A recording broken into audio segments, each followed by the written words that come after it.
The Iran-US war is undoubtedly the most intricate and formidable challenge of the contemporary era on a global scale, which, through Pakistan's mediation, is progressing toward a durable and lasting resolution. As reports suggest, a ceasefire agreement between the two countries is likely to be finalized very soon, which is exceedingly heartening news because all of Pakistan's efforts, initiatives, prayers, and good wishes have borne fruit, for which Pakistan is moving forward on global forums together with friendly countries. In a significant declaration concerning the ceasefire, US President Donald Trump said in a message on his social media platform, Truth Social, that a memorandum of understanding with Iran has been largely negotiated. He described it as a landmark peace accord and said that all its final aspects and details are still under discussion and will be announced soon. While this progress became possible after talks with Israel and key regional allies.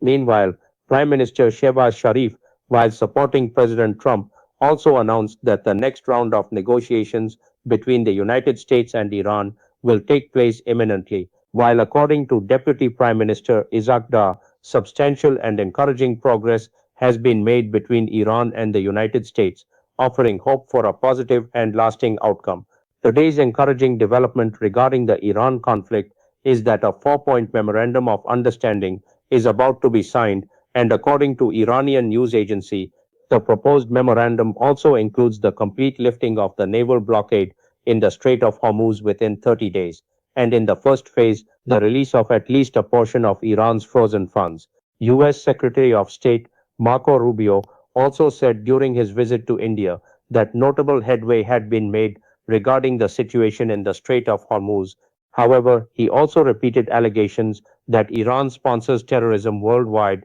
and stated that Tehran will never be allowed to develop nuclear weapons. One important point is that Iran has established a framework for ships passing through the Strait of Hormuz, which is a perfectly legitimate measure under Article 24 of the United Nations Charter, because this article makes it clear that if a strait passes through a country's maritime boundaries, that country is authorized to establish a framework regarding it. Meanwhile, the fourth and final point of the proposed memorandum of understanding is that US troops should be withdrawn from the areas surrounding Iran when prolonged 21-hour long ceasefire negotiations between Iran and the United States were held in Islamabad. A 70-member technical team from Iran arrived in Pakistan, led by the Speaker of the Iranian Parliament, Bakr Kalibaf, while on the other side, a technical team of more than 120 members from the United States participated in the negotiations. The length of these talks and the number of representatives from both sides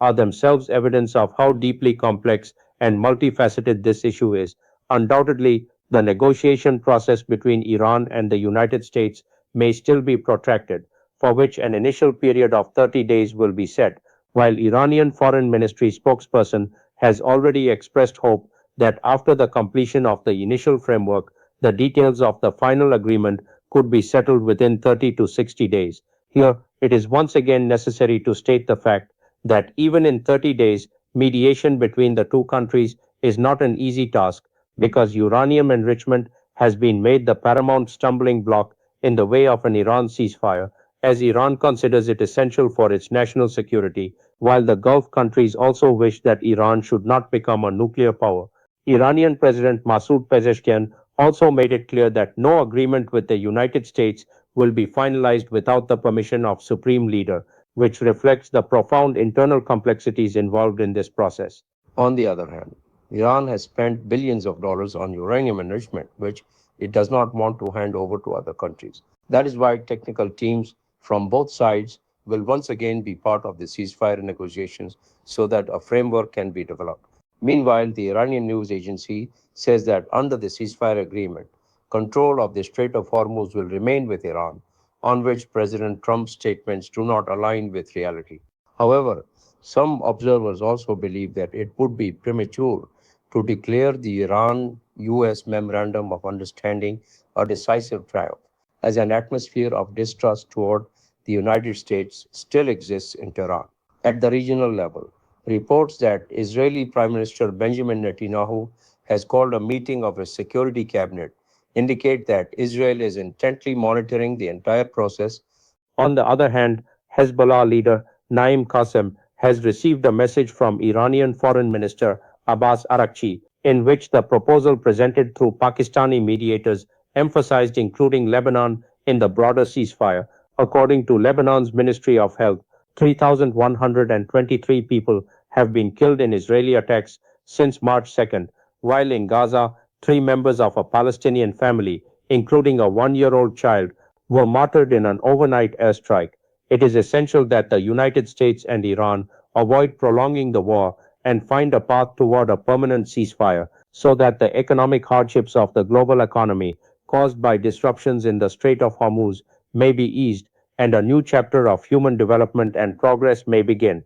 Pakistan has proven that with sincerity, diplomatic wisdom, and a peaceful role, even the world's most complex conflicts can be resolved. This is the remarkable diplomatic triumph that Pakistan will present before the world, and one that allows the entire world to breathe a sigh of relief today.